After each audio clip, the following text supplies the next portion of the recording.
Bora fazer um exercício de imaginação bem diferente hoje.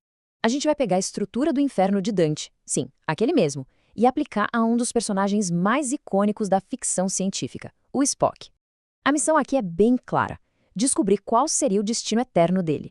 Pois é, parece um caso de detetive cósmico, né? E para resolver esse mistério, nossa ferramenta vai ser a teologia medieval. É com ela que a gente vai tentar encontrar o lugar exato do Spock na obra-prima de Dante.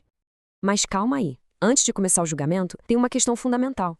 Será que um não-humano, como o Spock, pode ser julgado num pós-vida que foi pensado basicamente para humanos? Faz sentido isso?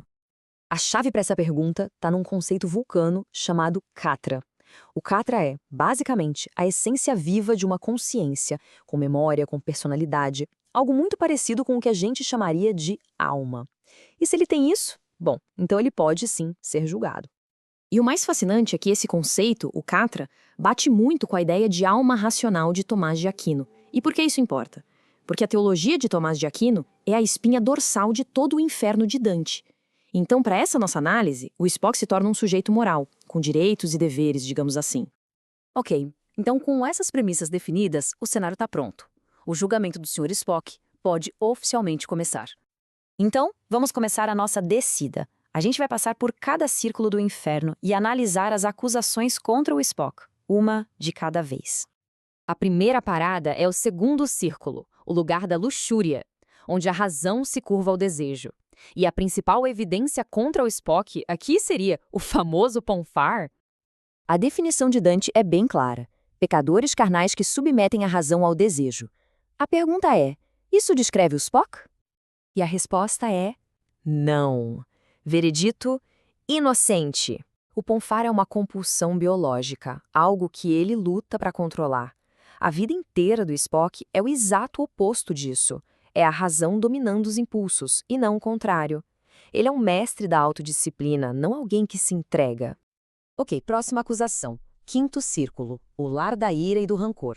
E aqui a gente se pergunta, será que aquela famosa supressão emocional dos vulcanos seria uma forma de rancor, de amargura? De novo, a resposta é não. Veredito: inocente.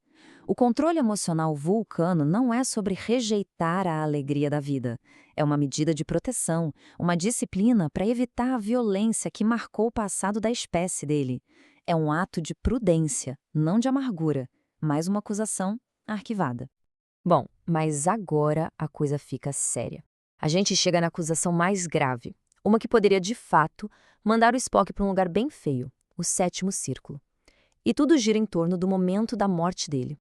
Quem lembra da cena em A Ira de Khan?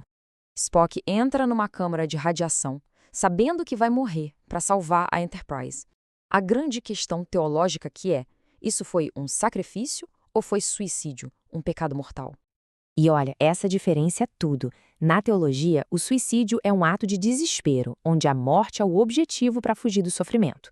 O ato do Spock é diferente. A intenção primária dele não era morrer, era salvar os outros. A morte foi uma consequência que ele aceitou, motivado pelo amor, pela lógica de proteger a tripulação. E aquela frase icônica dele: as necessidades de muitos superam as necessidades de poucos. Dentro dessa análise, ela deixa de ser só uma frase utilitarista. Ela se transforma numa expressão de caritas, que é o amor incondicional pelos outros, a caridade no seu sentido mais elevado. Então, veredito: absolvido. Ok, então se o Spock foi inocentado dos pecados de luxúria, ira e até mesmo do suicídio, para onde ele vai? Bom, depois de passar por todos esses círculos, só sobra um lugar possível. O veredito final chegou. O destino de Spock é o primeiro círculo do inferno, o limbo. E o curioso é que ele não está lá por algo que ele fez, mas por algo que ele não tinha. O limbo, na obra de Dante, é a morada eterna dos pagãos virtuosos. Pensa nas grandes mentes da antiguidade, pessoas que viveram vidas admiráveis, cheias de virtude, mas que viveram antes de Cristo ou sem conhecer a fé cristã.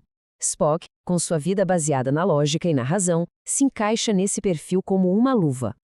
Ele é a personificação das 4 virtudes cardeais, que a filosofia clássica dizia que podiam ser alcançadas só com a razão: prudência, justiça, fortaleza e temperança.